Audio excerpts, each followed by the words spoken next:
ചരിത്ര നിമിഷത്തിലേക്ക്. സർക്കാരിൻ്റെ വാഗ്ദാനമായ പ്രിയദർശിനി സൗജന്യ യാത്ര ഏറ്റവും ചുരുങ്ങിയ സമയം കൊണ്ട് തന്നെ പ്രാവർത്തികമായിരിക്കുകയാണ്. ഇന്ദിരാ ഗ്യാരണ്ടി പദ്ധതി പ്രകാരമുള്ള പ്രിയദർശിനി സ്ത്രീ സൗജന്യ യാത്ര എന്ന ഈ സ്വപ്ന പദ്ധതി സമയബന്ധിതമായി നടപ്പാക്കിയിരിക്കുന്നു. ഇതിന്റെ സംസ്ഥാനതല ഉദ്ഘാടനം ബഹുമാനപ്പെട്ട കേരള മുഖ്യമന്ത്രി ശ്രീ വി.ഡി. സതീശൻ ഭദ്രദീപം തെളിയിച്ചുകൊണ്ട് ഇവിടെ ഈ വേദിയിൽ നിർവഹിക്കുന്നു.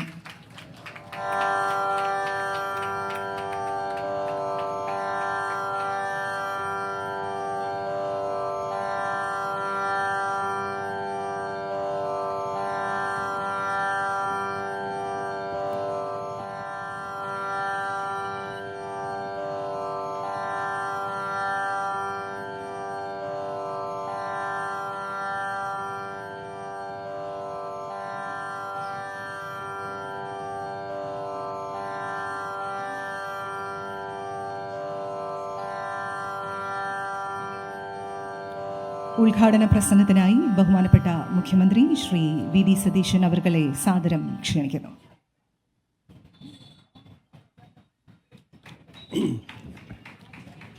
ഏറ്റവും ബഹുമാന്യനായ ഗതാഗത വകുപ്പ് മന്ത്രി CP ജോൺ, ബഹുമാന്യയായ മന്ത്രി ശ്രീമതി K.A. തുളസി, മുൻ സ്പീക്കറും മന്ത്രിയും കൂടിയായ ട്രാൻസ്പോർട്ട് മന്ത്രിയും കൂടിയായ Shri N. Sakthan, chief secretary, transport secretary, transport commissioner, KSRTC MD ഉൾപ്പെടെയുള്ള ഉദ്യോഗസ്ഥ പ്രമുഖരെ, നമ്മുടെ കൗൺസിലർ ഉൾപ്പെടെയുള്ള ജനപ്രതിനിധികളെ, KSRTC ജീവനക്കാരെ, പ്രിയപ്പെട്ട സഹോദരങ്ങളെ, ഇതൊരു അഭിമാന നിമിഷമാണ്.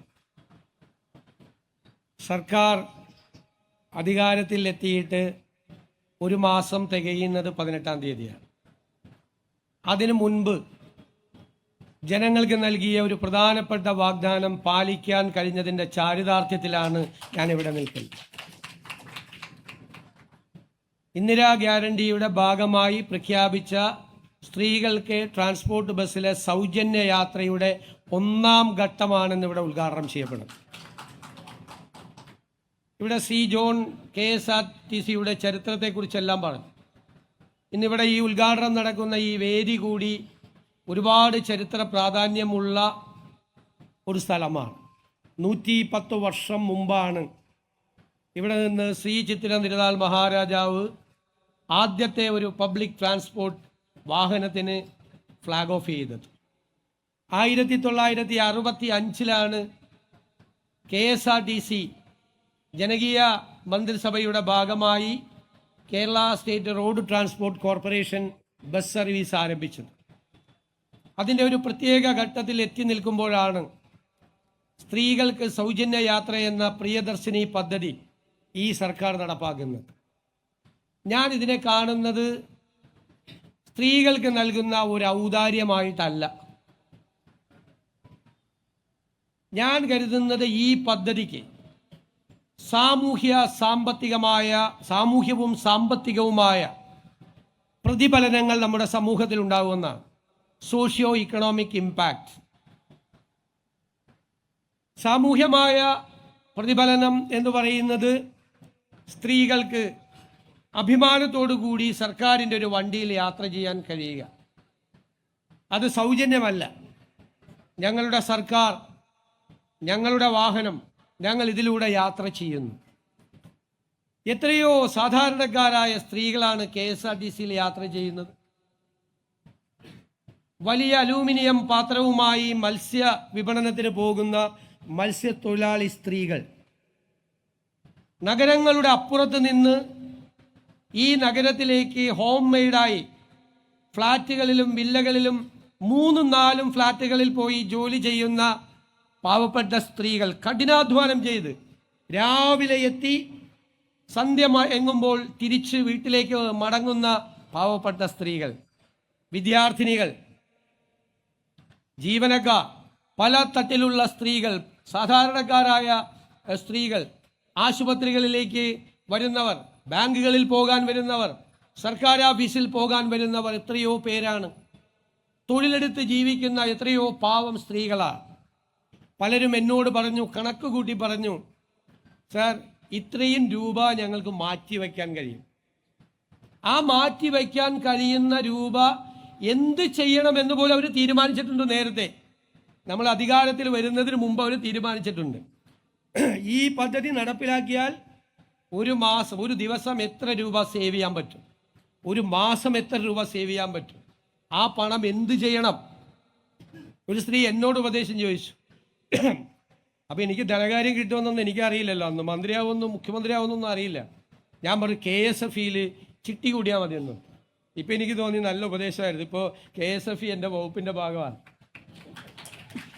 ഞാൻ പറഞ്ഞു, അപ്പോൾ അതൊരു ഒരു സേവിങ്സ് അവർക്ക് എന്തെങ്കിലും കാര്യത്തിന്, ഒരു വീട് വയ്ക്കാൻ അല്ലെങ്കിൽ ഒരു മകളുടെ വിവാഹത്തിന് ഈ തുക മാറ്റിവെക്കാം. പിന്നെ ചെലവഴിക്കപ്പെടുമല്ലോ ഈ തുക. ഇപ്പോൾ സർക്കാർ 800 കോടിയോളം രൂപയാണ് മുടക്കുന്നത്.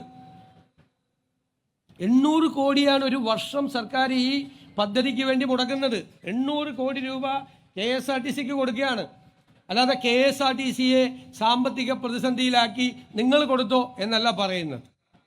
പക്ഷേ എനിക്ക് ഗതാഗത മന്ത്രിയെക്കുറിച്ച് ഒരു ആത്മവിശ്വാസമുണ്ട്, അവരുടെ ടീമിനെ കുറിച്ച്. കുറച്ച് നാൾ കഴിയുമ്പോൾ ഈ പൈസ ഒന്നും വേണ്ടെന്ന് ഗവൺമെന്റിനോട് പറയും, ധനകാര്യ വകുപ്പിനോട്.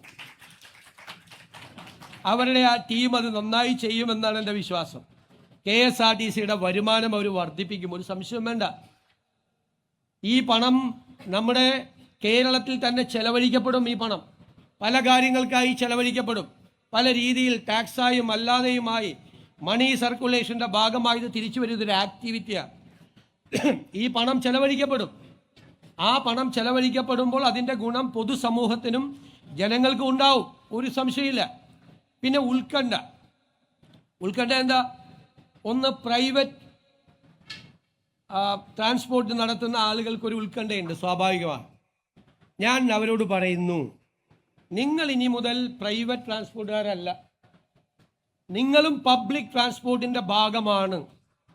കാരണം ട്രാൻസ്പോർട്ട് ബസ്സില്ലാത്ത സ്ഥലങ്ങളിൽ ഈ പാവപ്പെട്ടവരെ കൊണ്ടുപോകുന്നത് സ്വകാര്യ ബസ്സുകളാണ്.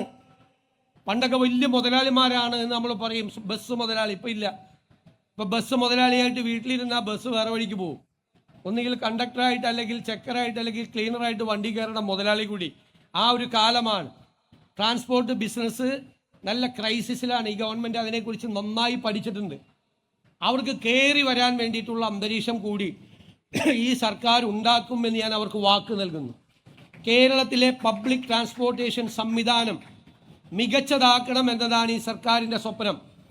പ്രത്യേകിച്ച് അർബൻ പ്ലാനിങ്ങിൻ്റെ ഭാഗമായി നഗരങ്ങളിൽ, ഇപ്പം കൊച്ചിയിലെക്കാരനാണ് ഞാൻ. കൊച്ചിയിൽ ഹൈക്കോടതിയിൽ ഒരു 2000 വക്കീലന്മാർ വരുന്നുണ്ട്. 2000 കാറുമായിട്ടാണ് ഇവർ വരുന്നത്. അതിൻ്റെ ആവശ്യമില്ല. പബ്ലിക് ട്രാൻസ്പോർട്ടേഷൻ മികച്ചതാണെങ്കിൽ വക്കീലിന് വീടിൻ്റെ പുറത്തേക്ക് ഇറങ്ങി നിന്നാൽ, ഡോക്ടർക്ക്, എഞ്ചിനീയർക്ക്, ജീവനക്കാർക്ക് വീടിൻ്റെ പുറത്തേക്ക് ഇറങ്ങി നിന്നാൽ ഏത് ഡെസ്റ്റിനേഷനിലും പോകുന്ന ഒരു പൊതു ഗതാഗത സംവിധാനം ഉണ്ടെങ്കിൽ അവർ ഈ വണ്ടി എടുക്കില്ല. അപ്പോൾ അവർക്ക് ആ വണ്ടിയിൽ കയറി വരാം.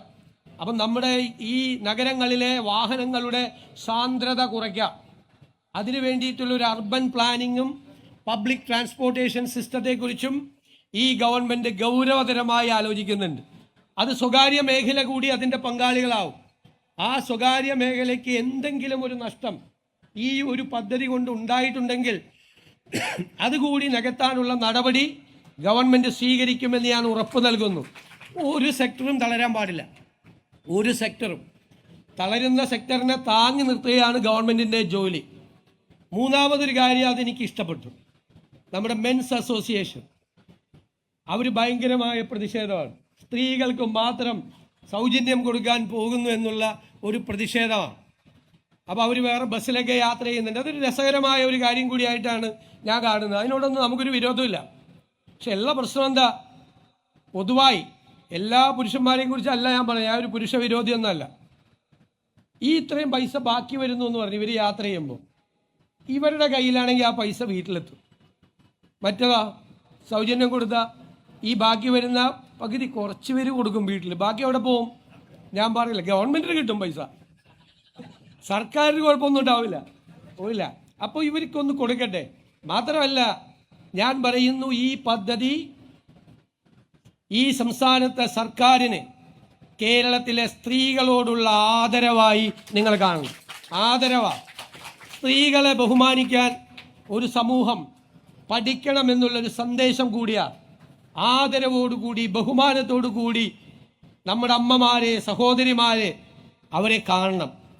ആ ആദരവാണ് ഈ സംസ്ഥാന സർക്കാർ അധികാരത്തിൽ വന്നതിന് ശേഷം പ്രഖ്യാപിച്ച് നടപ്പാക്കുന്ന ആദ്യത്തെ പദ്ധതി കേരളത്തിലെ സ്ത്രീകളോടുള്ള നമ്മുടെ എല്ലാവരുടെയും കേരളത്തിലെ ജനങ്ങളുടെ ആദരവായി കണക്കാക്കണം എന്ന് ഞാൻ ആഗ്രഹിക്കുന്നു.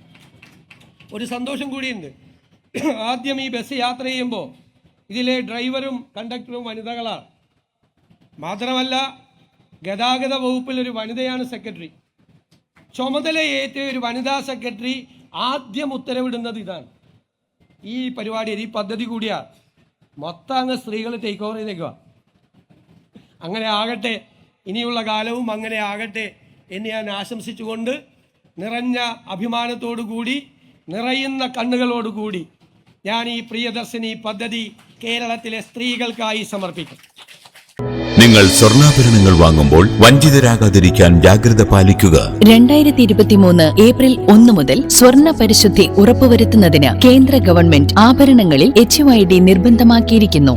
100% ആഭരണങ്ങളും HUID മുദ്ര ചെയ്ത മലയോര മേഖലയിലെ ഒരേയൊരു ജ്വല്ലറി പടിഞ്ഞാത്ത് golden diamonds, Cherupuzha, Alakode, Padiyottuchal, wholesale division, Thrissur.